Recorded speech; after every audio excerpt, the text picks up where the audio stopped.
자, 오늘 이제 우리가 볼 거는 생명 시스템에 대한 얘기고, 이제 생명 시스템의 기본 단위부터 해서 이제 뭐 세포 소기관 이런 얘기도부터 볼 거예요. 그치? 그래서 제일 먼저 보면, 자, 생명 시스템이라고 하는 게 뭐를 얘기하는 거냐? 그치? 하면 생명체를 구성하는 요소들이 있어요. 그런 요소들 사이에 상호작용하는 거.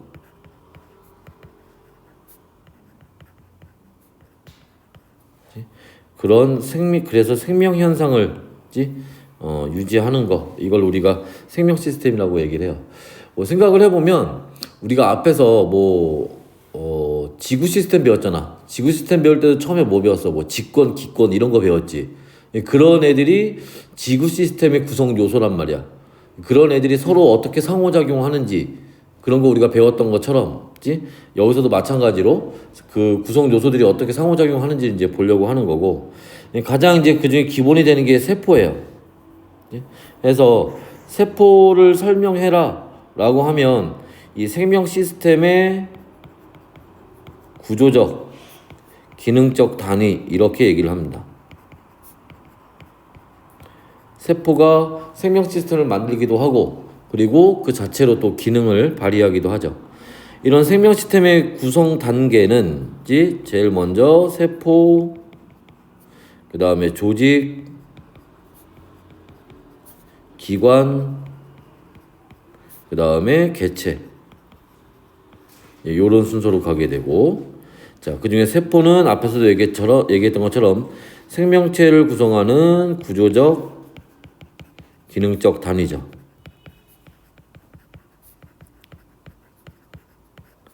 이런 단위가 된다는 거는 가장 이제 작은 생명 시스템의 가장 작은 단계란 얘기야. 그런 이제 자, 세포들이 모여서 모양과 기능이 비슷한 세포의 모임, 그게 조직이 되는 거고, 기관은 그런 여러 조직이 모여서 고유한 형태와 기능을 나타내는 거.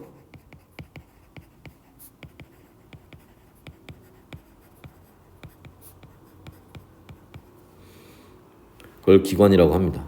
개체는 또 이런 여러 기관들이 모여서 독립적인 생명 활동을 하는 하나의 생명체, 이걸 얘기를 하죠. 자, 그때 동물과 식물이 이 구성 단계에 조금 차이가 있다는 거지. 동물의 구성 단계를 좀 보면, 자,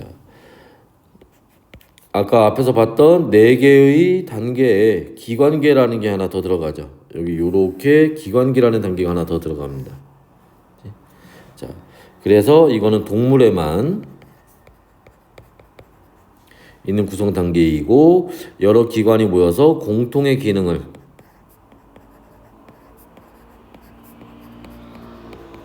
담당하고 있는 단계를 얘기를 합니다. 자, 그 다음에 식물. 자, 식물의 구성 단계를 보면, 자, 식물에는 뭐가 있어? 조직계라고 하는 게 있죠. 그래서 조직계는 요 단계를 얘기를 하는 거지. 요거 마찬가지로 어디에만, 식물에만 있는 거죠. 동물에는 없어요. 그래서 여러 조직이 모여서 통합적 기능을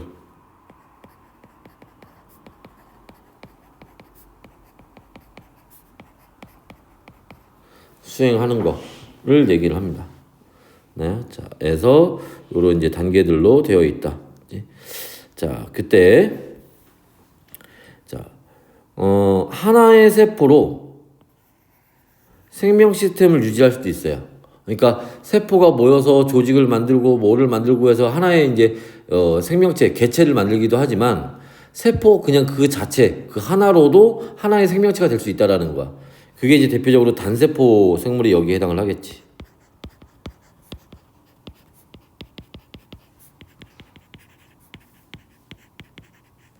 그래서 요런 거 갖고 이제 말장난에서 나오기가 쉽단 말이야. 그지? 그래서 뭐 세포 뭐 보기 중에 그런 게 나왔지. 세포는 세포 하나만으로는 생명 활동을 할 수 없다. 뭐 이런 식으로 나올 수도 있겠지. 그죠? 그래서 이런 거. 그다음에 세포가 이제 여러 세포 소기관들이 이제 상호작용해서 이제 현상을 나타내고 이제 끊임없이 상호작용한다라는 겁니다. 그래서 그 세포 소기관에 대한 얘기들을 이렇게 보면 자, 동물세포하고 식물세포가 이렇게 나와 있어요. 우리가 문제 풀 때, 지난번에 문제 풀 때도 봤지만, 동물세포는 대체로 이렇게 동글동글하게 나옵니다. 그리고 여기 뭐, 핵이 있고, 뭐가 있고, 뭐 이렇게 막 구조들이 있고, 막 이렇게 있어요. 근데 보통 이제 그 식물세포 같은 경우에는 세포벽이 있기 때문에 보통 이게 각진 형태로 나올 거야. 그래서 여기에 뭐 핵도 있을 거고, 자, 뭐, 마이토콘드리아도 있을 거고. 그런데 여기 또 뭐가 있어? 요렇게 엽록체도 있지. 동물세포에는 없는 거. 그지? 여기에 또 뭐 여러 가지 기관들이 또 이렇게 또 있을 거고. 그죠? 그래서 요 그림이 이제 둥글둥글한 놈이 나오느냐, 각진 놈이 나오느냐를 보고 바로 얘가 동물세포인지 식물세포인지도 구분할 수 있어야 돼. 그지? 자, 그 다음에 계속 한번 보시면, 자, 세포질이 있고요. 세포 안에는 동물세포가 됐건 식물세포가 됐건 세포질이 있고, 얘는 세포에서 핵을 제외한 나머지 부분을 얘기를 합니다. 대부분의 세포 소기관들이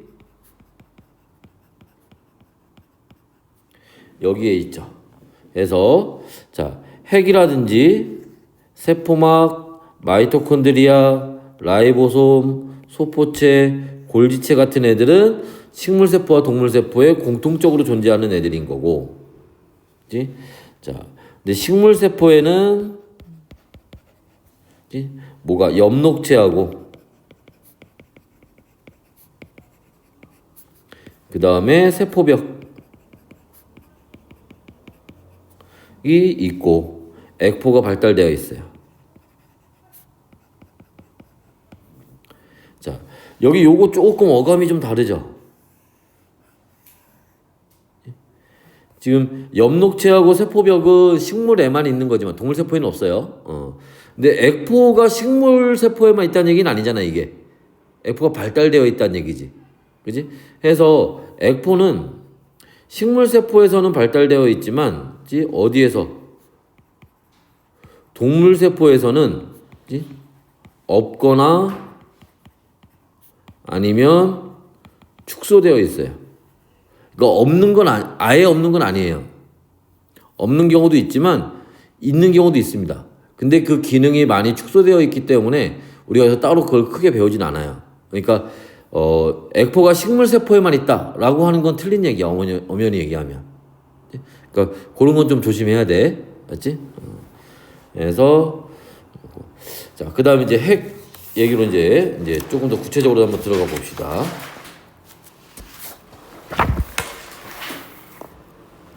핵 얘기로 들어가 볼 건데, 자, 핵, 라이보솜, 소포체, 골지체 볼 거예요. 얘네들이 지금 뭐냐면 단백질의 합성 및 세포 안에서 운반에 관여하는 소기관들을 먼저 보려고 하는 거야. 좀 더 구체적으로. 그래서 요 그림에 있는 걸로 먼저 한번 보면, 자, 유전 정보 저장하는 놈, 얘가 핵이죠. 그 다음에 라이보솜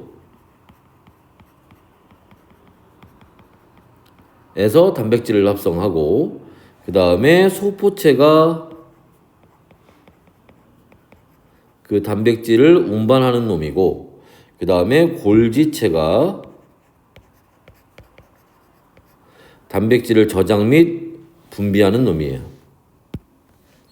자, 그래서 얘네 보면 요렇게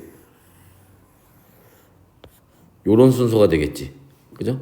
단백질이 합성되고 운반되는 과정들을 좀 보면. 자, 그래서 다시 이제 조금 더 이제 구체적으로 한번 봅시다. 위에서부터. 자, 핵이라고 하는 놈은 자, 세포에서 가장 큰 세포기관이고 얘는 핵막으로 둘러싸여 있어요. 그치? 그래서 공 모양으로 뚜렷하게 자, 관찰이 됩니다. 자, 여기 이제 넘어가기 전에 요 얘기 하나 하면 요 핵막과 관련해서 이건 아마 학교에서 안 할 가능성이 좀 큰데, 우리 완자나 이런 데 가끔씩 나와 있어서 설명을 하면, 그 세포를 두 가지로 원핵 세포라고 하는 게 있고 진핵 세포라고 하는 게 있어요. 학교에서 안 하면 뭐 몰라 상관없는데 하게 되면 알아두시면 돼요. 어려운 건 아닌데 근데 애들이 여기에서 좀 헷갈려 하는 게 있어. 무슨 말이냐면 원핵 세포는 핵이 없어요. 진핵 세포는 핵이 있어요. 근데 정확히 얘기하면 핵이 없는 게 아니라 핵이 없다고 얘기하면 애들이 핵 안에 뭐 있어? 우리 지금 하진 않지만 DNA가 들어있잖아. 그럼 DNA가 없는 줄 알아? 그 핵이 없다고 하니까 그런 거 같지? 그게 아니야. DNA 있어. 당연히 얘도 진핵세포도 DNA 있고. 이게 무슨 차이냐면 원핵세포는 요렇게 세포가 있으면 DNA가 쉽게 해서 염색체가 요렇게 있는 거야. 진핵세포는 염색체가 이렇게 있어. 근데 얘네가 요렇게 핵 안에 있다는 거야. 그러니까 이 DNA를 묶어주는 보따리가 있는 거야. 진핵세포는. 원핵세포는 DNA가 있는데 이걸 모아주는 주머니가 없는 거야. 무슨 말인지 알겠지?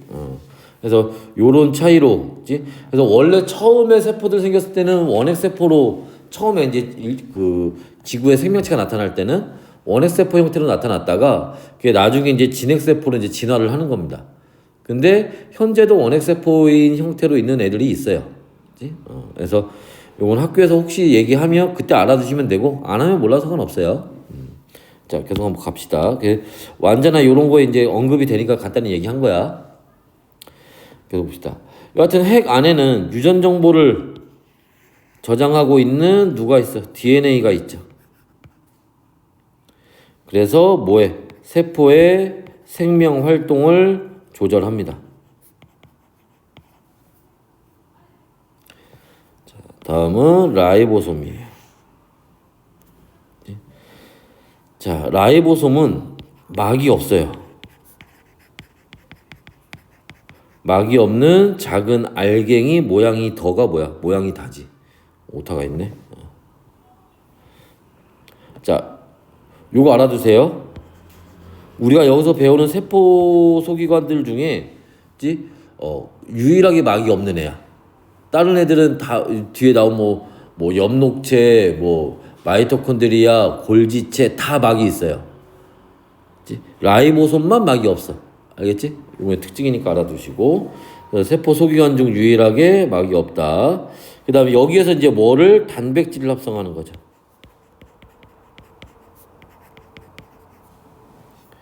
자, 그래서 뭐에 따라? DNA의 유전 정보에 따라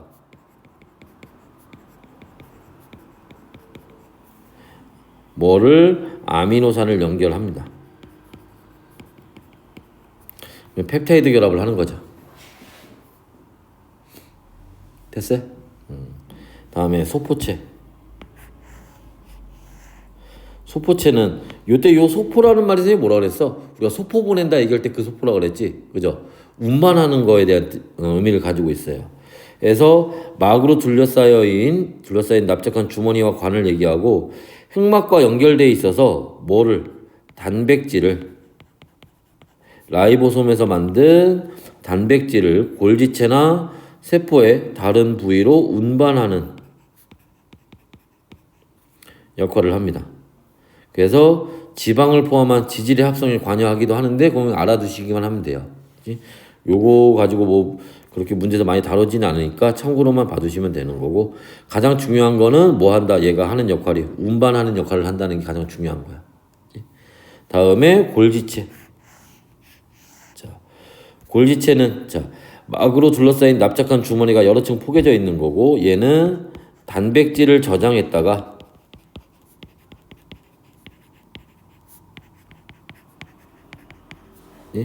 막으로 싸서 세포 밖으로 뭐 하는 거? 분비하는 역할을 합니다. 여기서 이제 가장 중요한 거는 얘가 분비하는 역할을 한다는 게 가장 중요하죠. 그래서 여기 뒤에서 나오지만 우리가 세포막 할 때, 그 세포막 배울 때 세포막의 인지질이나 그다음에 거기 막단백질 구조가 있죠. 거기를 이제 뭐 인지질로 출입하는 물질들이 따로 있고 막단백질로 출입하는 물질들이 따로 있단 말이야. 근데 그때 거기에 단백질 얘기는 없었어. 그죠? 이따 나올 거야. 단백질 얘기는 없었어요. 거기에서. 그지? 그때 그럼 단백질은 세포 안에서 만들어지면 어쨌든 얘가 세포 밖으로 나가야 될 거 아니야. 우리 몸에 또 여러 부위를 구성하는 놈이니까. 그때 그럼 얘는 세포 밖으로 어떻게 나가냐? 이 골지체를 이용해서 나가는 거야. 그래서 골지체가 그걸 분비해주는 역할을 한다는 거야. 이해됐죠? 그거 참고로 알아두시고. 자, 그 다음에 이제 엽록체부터. 자, 여기 엽록체부터 이제 나오는 얘기들은 이제 그 다음 페이지 요거를 이제 먼저 봐야 될 것 같은데, 에너지를 만드는 에너지 전환에 관여하는 소기관들을 이제 보려고 하는 겁니다. 그래서 에너지 전환에 관여하는 소기관은 자, 요 집신처럼 생기네. 마이토콘드리아가 있고, 여기 막 이렇게 엽전 같은 거 쌓여 있는 애 있지? 이 엽록체입니다.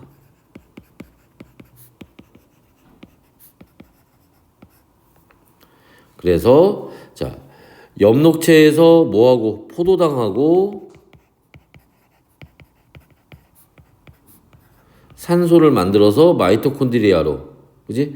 마이토콘드리아는 그걸 가지고 에너지를 생산하면서 이산화탄소하고 물을, 그죠?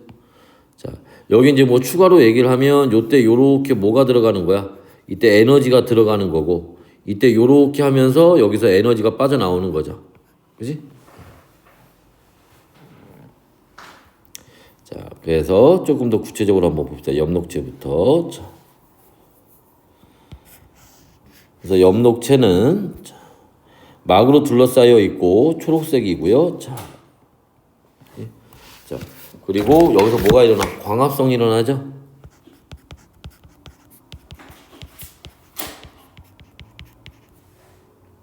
그래서 뭐를 흡수해서? 빛 에너지를 흡수해서 이산화탄소와 물을 원료로 해서 포도당을 합성하죠.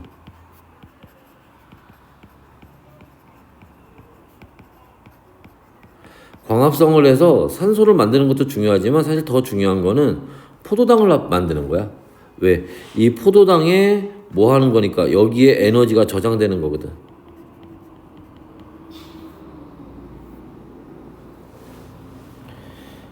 그리고 관련된 화학 반응식은 이렇게 됩니다. 이거 당연히 쓸 수 있어야 돼요.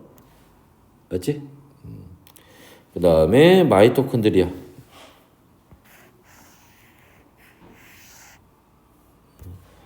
자, 마이토콘드리아는 자, 막으로 둘러싸인 둥근 막대 모양이고 여기에서 뭐가 세포호흡이 일어나는 거죠.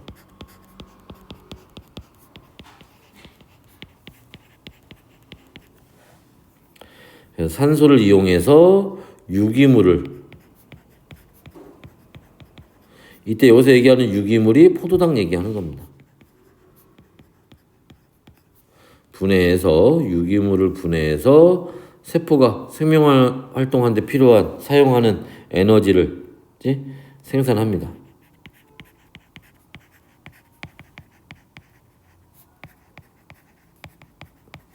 그리고 이때 화학 반응식은 요렇게 되겠지.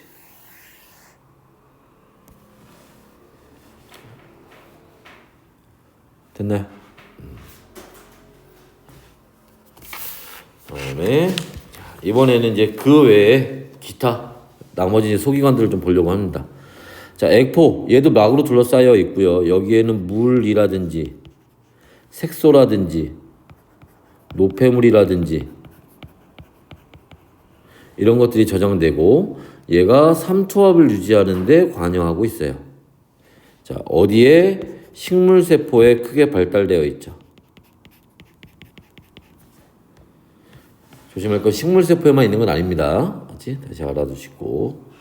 다음에 세포막, 우리가 뒤에서 좀 더 자세히 보겠지만, 자, 세포를 둘러싸고 있는 얇은 막이고, 세포 내부를 외부와 분리시켜주죠. 구분해주는 겁니다. 독립된 공간을 만들어 주는 거야. 그리고 세포 안팎으로 물질이 출입하는 것을 조절해 주죠. 그다음에 세포벽. 자,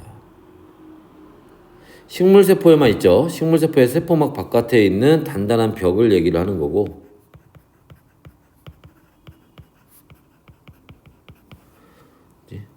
얘는 식물세포에만 있어요.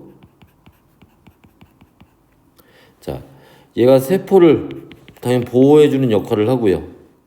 그리고 그 형태를 유지시켜주는 거지.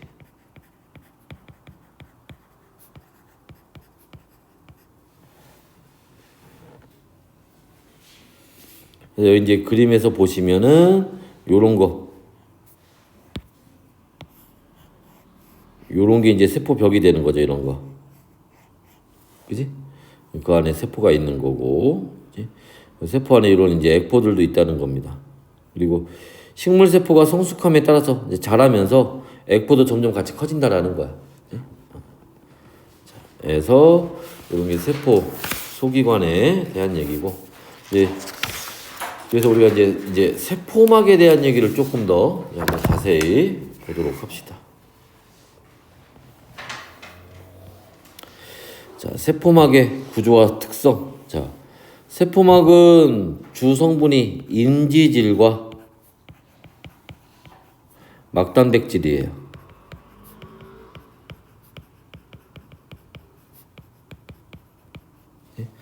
그래서 그 교과서에 따라서 단백질로 나오는 교과서도 있고 막단백질로 나오는 교과서도 있는데, 그치? 일단 우리 막단백질로 공부를 합시다. 알지? 그래서 학교에서 뭐 단백질이라고 했는데 그걸 막단백질로 썼어. 좀 더 구체적으로 쓴 거니까 그걸 틀리게 할 것 같진 않아. 근데 막단백질로 해줬는데 답을 내가 시험에서 단백질로 적었어. 그럼 틀리게 할 수도 있을 것 같아. 그러니까 일단 막단백질로 공부를 해놓는 게 나을 것 같아요. 자, 이때 구조는 자, 인지질 이중층에 뭐가 막단백질이 파묻혀 있거나 관통하는 구조를 가지고 있고, 자, 이 인지질 이중층은 유동성이 있어요. 그래서 막단백질이 고정되어 있지 않고 움직일 수 있다는 겁니다. 자, 여기 한번 잠깐 보시면 여기 그림에 원래 여기에 이렇게 괄호 표시가 있었어야 되는데 괄호 표시가 지워졌네. 요거 적어 보면, 자, 여기 지금 보이는, 자, 여기 보시면 얘네들 있죠. 이게 이제 막단백질입니다. 사람 세포막에 있는 막단백질이고, 여기 얘네는 쥐의 세포막에 있는 막단백질이에요.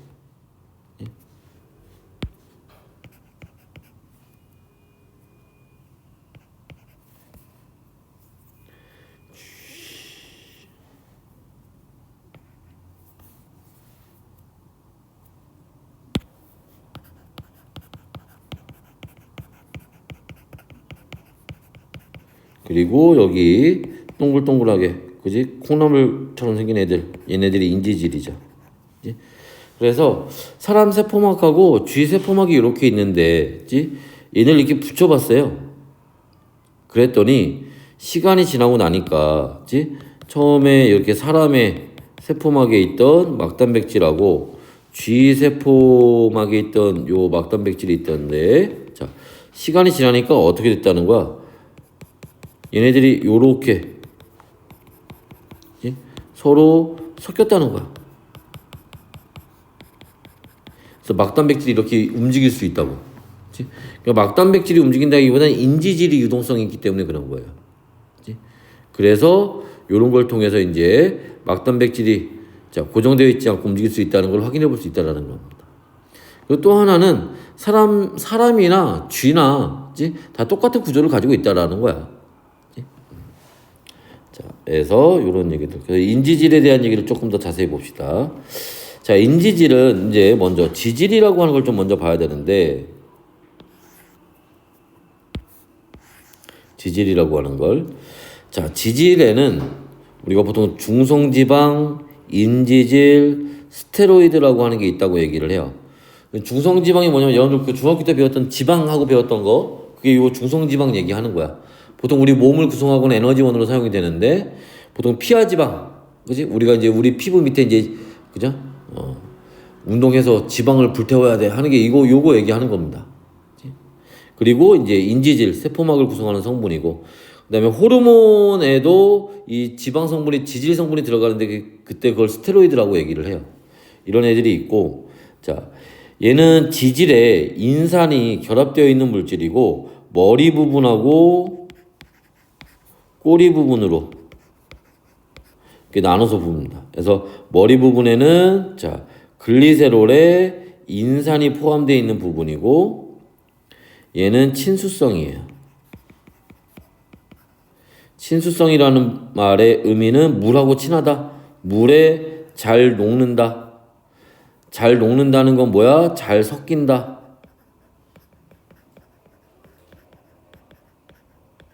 이런 의미를 갖는 거고, 그 다음에 꼬리 부분에는 지방산이 두 분자가 있는데, 그치? 얘는 소수성이에요. 이 소자가 멀어질 소자야. 그래서 물하고 멀어져. 물하고 잘 안 친해요. 그치? 물에 잘 녹지 않는다라는 거고, 그치? 물에 잘 섞이지 않는다라는 거야.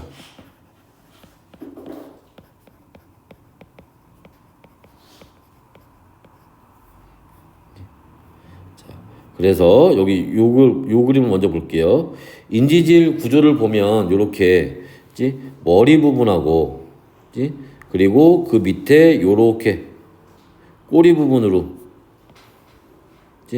요렇게 되어 있어요. 이때 자 어디 여기를 요렇게 나눠서 요 머리 부분이 친수성이 되고 꼬리 부분이 소수성이 되는 거야.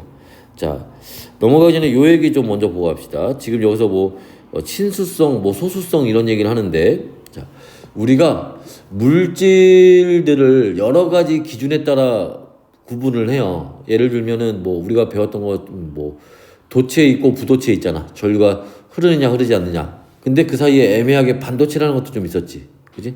그런 것처럼 이 물질도 구분하는 방법에 따라 다르겠지만, 그지? 이렇게 친수성하고 소수성으로 이렇게 나눠져요.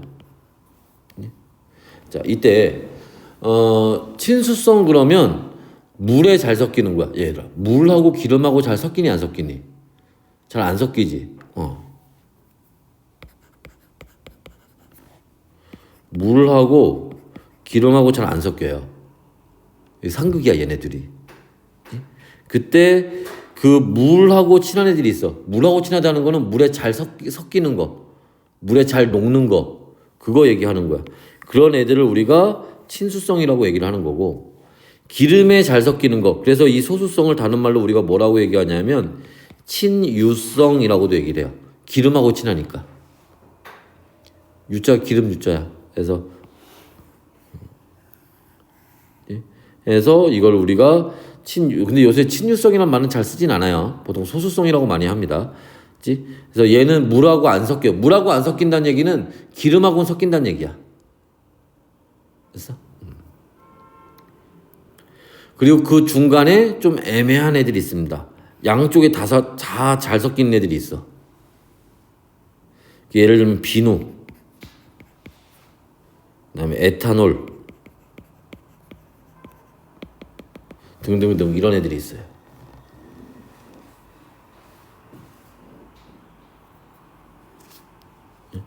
해서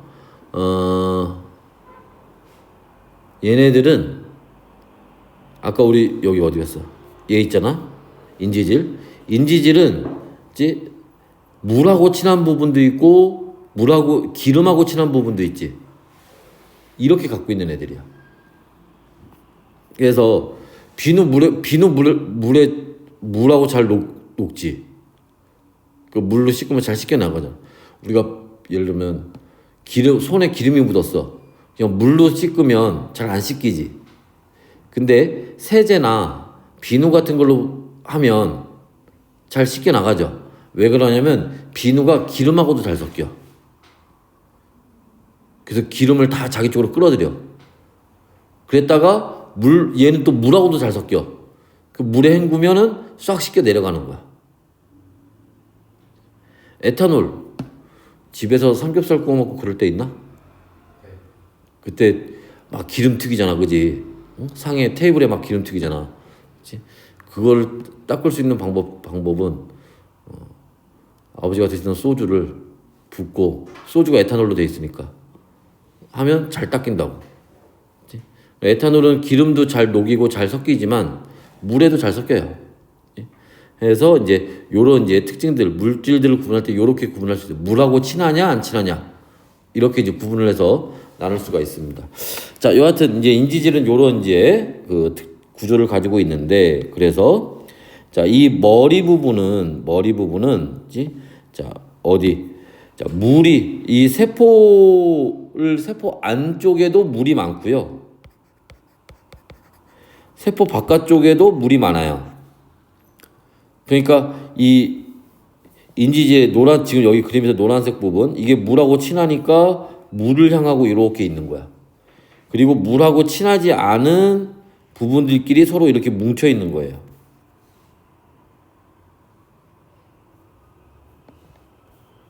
됐어요? 그래서 머리 부분은 물이 풍부한 안쪽과 바깥쪽으로 향하고 있고요. 꼬리 부분은 물과 친하지 않기 때문에 서로 마주 보면서 배열을 합니다. 이렇게 해서 내부와 외부를 효과적으로 분리하는 거예요.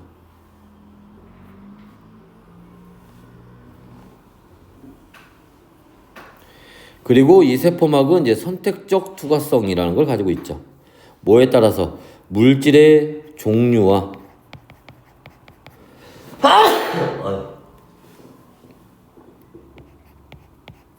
크기 등에 따라서 투과되는 정도가 달라져요.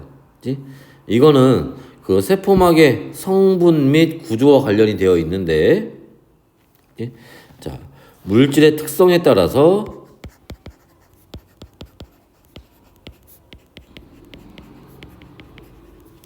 각각 다른 방식으로 세포막을 통해 이동을 합니다. 그치? 그래서 자, 인지질 이중층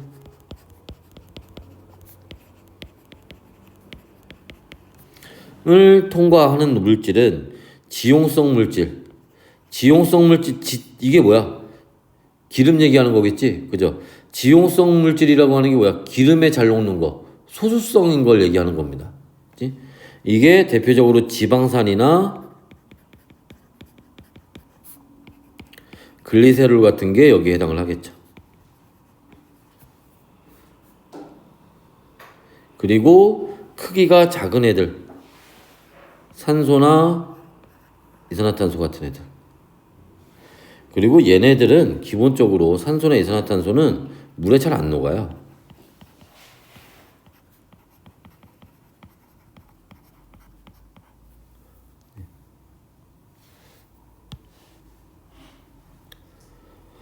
또, 자, 막단백질을 통과하는 애들은 누가 있냐?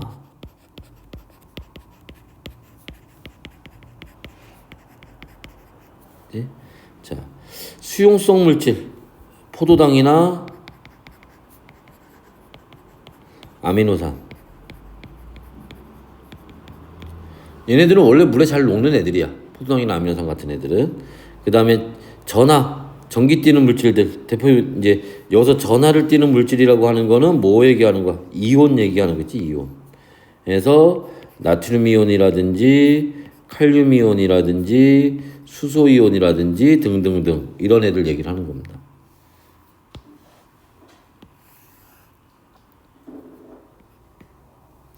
얘네들이 우리 그 생명체 구성 단계에서 보면 생명체 구성 단계가 생명체를 구성하는 물질을 보면 가장 많은 양을 차지하는 게 당연히 물이고, 그지? 그다음에 뭐 단백질 뭐 이런 거 막 나오잖아, 그지? 물단지, 무핵탄 뭐 이렇게 해서 우리가 배웠었단 말이야. 그때 무에 해당하는 게 뭐야? 무기염류 있지, 무기염류, 그지? 얘네가 무기염류야. 이온들. 그치? 그래서 그래서 이런 애들은 막단백질을 이용해서 통과한다. 그럼 이런 세포막을 통해서 물질이 이제 어떻게 이동을 하니? 크게 확산이라는 방법과 그다음에 뒤에 나오겠지만 삼투라는 방법을 이용을 합니다. 그 얘기를 좀 보면, 자, 확산은 자, 세포막을 경계로 해서 물질이 자, 농도가 높은 쪽에서 농도가 낮은 쪽으로 이동하는 현상을 확산이라고 합니다. 이때 분자가 스스로 이동하기 때문에 우리가 에너지를 사용하진 않아요.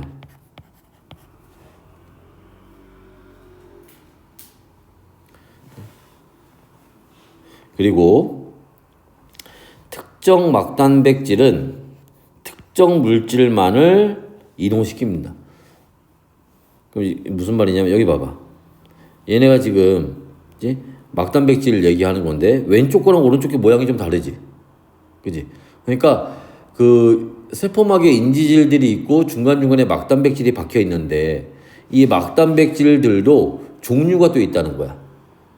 그럼 A라는 막단백질은 A라는 물질만 통과시키는 거고 B라는 막단백질은 B라는 물질만 통과시키는 거야. 이해됐어요? 그렇지? 그래서 이제 특정 물질만 이동시킨다는 거고, 자, 크기가 큰 물질, 단백질 같은 애들, 이런 애들은 막으로 쏴서 이동하는 거야. 그게 아까 우리 잠깐 골지체에서 선생님이 잠깐 얘기했던 게 그 얘기하는 거야. 골지체에서 분비한다고 하는 게. 그치? 자, 그럼 이제 확산하는 방법에 따라서, 자, 이게 어디를 인지질 이중층을 통해서 확산할 수도 있고, 그걸 우리가 단순 확산이라고 얘기를 해요. 혹은 이렇게 막단백질을 통해서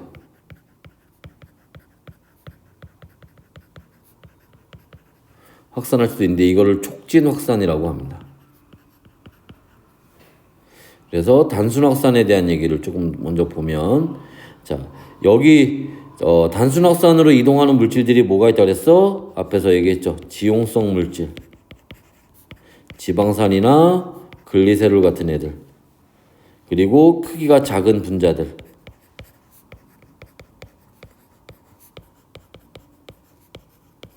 이런 애들이 인지질을 통해서 이동한다.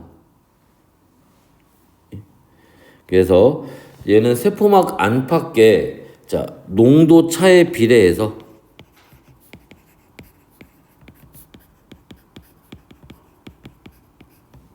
확산 속도가 계속 증가합니다.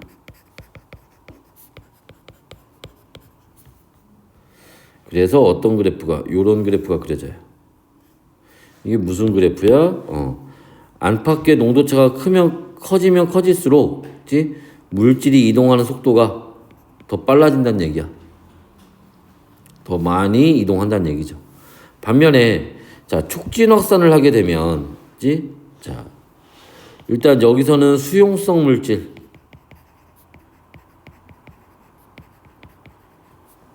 포도당이나 아미노산 같은 애들, 이런 애들을 통과시킬 수 있고, 보통 이제 전기 띠는, 전하를 띠는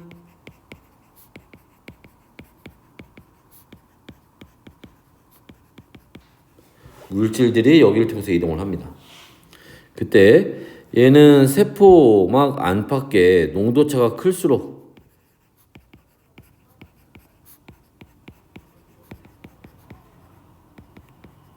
확산 속도가 증가합니다.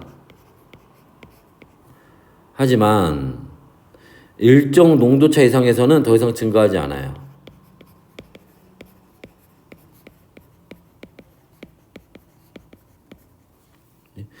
그래서 얘는 그래프가 어떻게 요런 그래프가 그려집니다. 그래서 어느 정도까지는 농도차가 증가하면 이동 속도가 빨라지긴 하지만 어느 정도 이상이 되면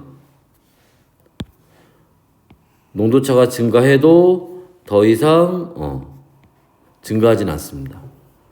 이거 간단히 이유는 지난번에 한번 설명을 했었어, 그지? 예를 들어서 지금 뭐 막단백질에서 아까 우리 여기서 봤던 뭐 얘 지금 오른쪽에 있는 애가 지금 포도당을 통과시키는 막단백질인데, 그지? 저런 막단백질이 50개가 있다고 치면 포도당을 통과시키는 막단백질이 50개가 있는데, 그지? 자, 여기에 포도당이 자, 30개 왔다. 그럼 몇 개 통과해? 30개 통과하겠죠. 근데 포도당이 50개 왔다. 그러면 50개 통과하겠지. 근데 포도당이 70개 왔다. 그럼 몇 개 통과해? 50개밖에 통과 못하지. 막단백질이 50개밖에 없으니까.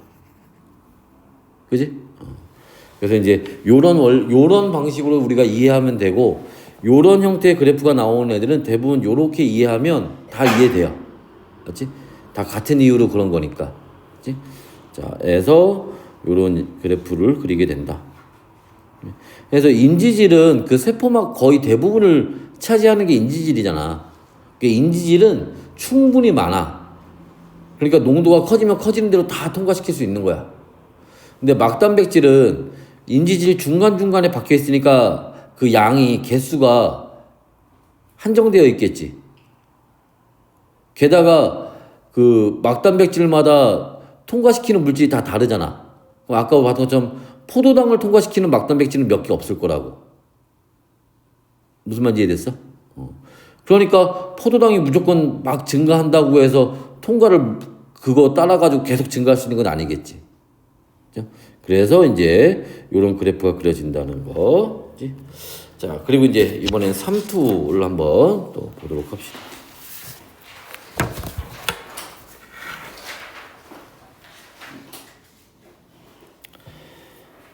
자, 삼투라고 하는 거는 자, 삼투라는 현상 자체에 대해서 좀 먼저 볼게요. 삼투는 자, 반투과성 막이라고 하는 게 있는데 이걸 통해서 어디 저농도에서 고농도로 물이 이동하는 현상을 우리가 삼투라고 하는 거예요.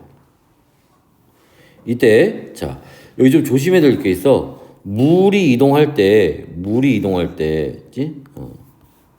자, 여기 뭐라고 했니? 자, 저농도에서 고농도로 이동하는 물의 양이고 고농도에서 저농도로 이동하는 물의 양인데 이게 더 많대. 이게 무슨 말이야?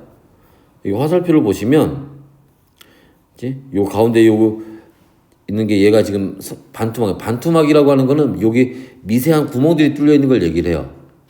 그때 지금 어느 쪽이 자, 여기 왼쪽이 저농도고 오른쪽이 고농도예요.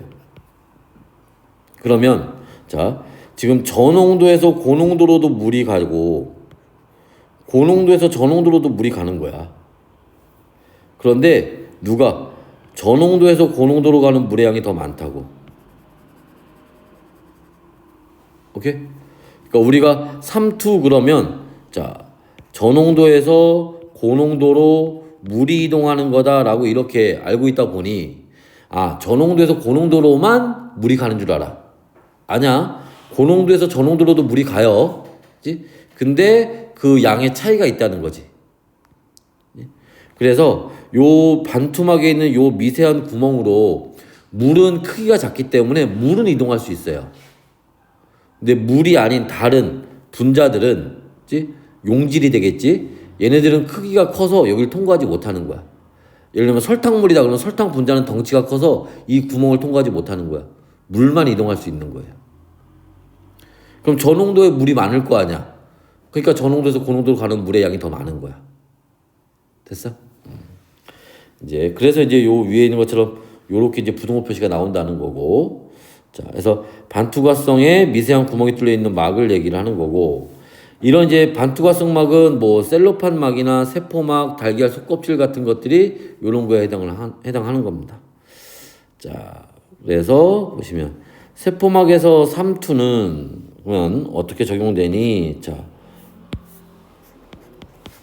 세포막 이걸 경계로 해서 자, 물이 농도가 낮은 쪽에서 자, 농도가 높은 쪽으로 이동하는 현상이고, 이것도 스스로 저절로 되는 거기 때문에 에너지를 따로 사용하진 않아요. 예? 그러면 이 세포를 농도가 다른 용액에 넣으면 물의 이동 때문에 세포 모양이 달라집니다. 그래서 우리가 저장액, 등장액, 고장액 같은 것들이 있어서, 그치? 저장액이라고 하는 거는 뭐야? 세포보다 농도가 작은 거. 등장액은 같은 거. 고장액은 세포보다 농도가 큰 거 얘기하죠. 그럼 여기 자 저장액에서 한번 보면, 그치? 자 아까 선생님이 얘기했어. 자 여기 저장액이라는 거는, 그치? 요 세포 안쪽이 고농도고, 그치? 바깥쪽이 저농도예요.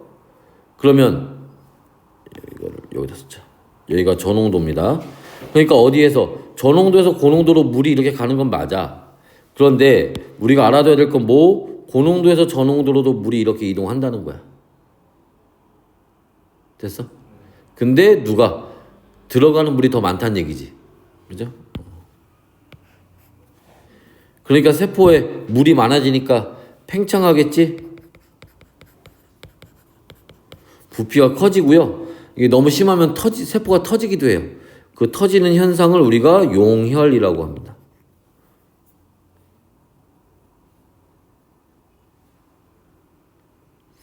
됐나? 근데 이건 식물세포도 마찬가지입니다. 식물세포도 마찬가지 현상이 나타나고, 이때 세포가 팽창하는데, 조심할 건 이때는 용혈이 일어나진 않아요. 누구 때문에? 세포벽 때문에. 세포벽이 딱 단단한 막으로 둘러싸기 있기 때문에 이게 터지진 않습니다. 그러면 예를 들어 이거 문제에서 이런 나라면 이런 함정을 팔 수도 있을 것 같아. 그러면 지금 그림에 있는 것처럼, 자, 요런 그림들, 그치? 요런 그림 해놓고, 이게 보통 이제 양파 표피세포야. 그럼 요 그림을 딱 넣어놓고, 그치? 얘를 지금 좀 증류수에 넣었더니 어떤 현상이 벌어지겠니? 이렇게 막 골라라, 뭐 이렇게 나오잖아. 그치? 그래서 이제 뭐 들어가는 물이 나오는 물보다 더 많을 거다. 그치? 세포의 크기가 커질 거다. 뭐 이런 얘기 써놓고, 그치? 보기 중에, 들어가는 물이 많아서 용혈 현상이 나타날 거다. 라고 해놓으면 맞아, 틀려? 틀리지. 왜? 그거는 동물세포에서 나타나는 현상이거든. 무슨 말인지 이해됐어? 어떤 식으로 함정 파는지 알겠지? 그러니까 그런 거, 물 많이 들어가면 나중에 터져서 용혈 현상 나타나는데, 맞아, 그거 맞아. 그 말이 틀린 건 아니야. 근데 그건 동물세포에서만 그렇다는 거지. 그지? 그러니까 그런 거 이제, 뭐 별로 어려운 것 같지 않지만 문제 풀다 보면 그런 것에서 실수하는 거야. 또 이번엔 등장액이에요. 그치? 농도가 같은 거고, 들어오는 물의 양과 이제 나가는 물의 양이 같겠죠, 이러면. 그치? 그럼 정상적인 모양을 유지할 거고, 그치? 자, 식물세포에서도 마찬가지로 정상적인 모양을 유지하고 있을 겁니다. 이번엔 고장액, 농도가 큰 데다 집어넣었어요. 그러면, 자, 이번에는 바깥쪽이 고농도고 요 안쪽이 저농도예요. 그러면 나가는 물의 양보다 들어오는 물의 양이 적은 거지. 그죠? 그래서 나가는 물의 양이 더 많아요. 그럼 세포가 어떻게 돼? 수축하겠지. 그죠? 자, 그래서 이때는 이제 동물세포하고 좀 다른, 동물세포에 안 나타나는 현상이 있어서 나타나죠. 뭐, 세포벽이 있기 때문에 이때는 세포벽하고 떨어져요. 세포막이. 그치? 그래서 세포벽과 분리가 되는데, 그걸 우리가 다른 말로 원형질 분리, 이렇게도 얘기를 합니다.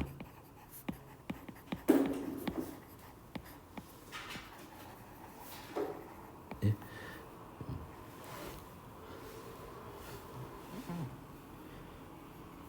여기 0.05%가 아니라 그냥 5%입니다. 5%.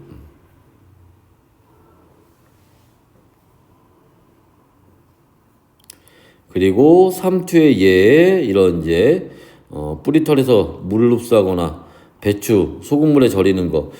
보통 문제 나올 때 얘가 예시 많이 나오긴 해요. 배추를 소금물에 절이는 거. 이게 예시가 많이 나오고. 하나 참고로 얘기하면 식물 뿌리털 얘기 있잖아. 예를 들어서 여기 이렇게 땅이 있고 뿌리가 이렇게 있어요. 그러면 자, 보통은 이제 바깥쪽이 저농도고 요 안쪽이 고농도야. 왜냐면 그 식물 안에도 여러 가지 또 물질들이 있으니까 아까처럼 뭐 이온이나 이런 것들이 있을 수 있으니까 그러니까 물이 요렇게 이동을 해서 그지? 물을 흡수한단 말이지. 그지? 근데 자, 우리가 만약에 야, 내가 식물을 좀 열심히 키워봐야지 해가지고 여기에다가 막 비료를 막 뿌리고 막 이것저것 막 넣어서 퇴비를 막 뿌리고 그러면 오히려 땅의 농도가 더 고농도가 돼버리겠지. 여긴 저농도가 돼버리고. 그럼 거꾸로 물이 빠져나가.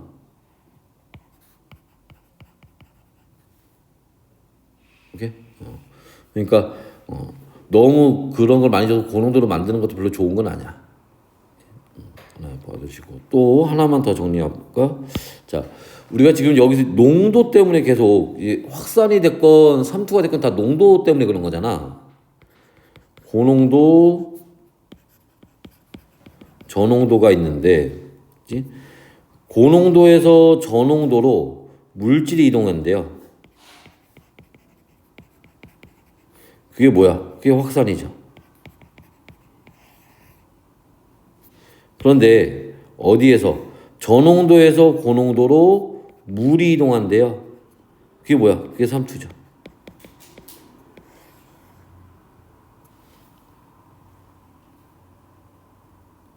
됐어요?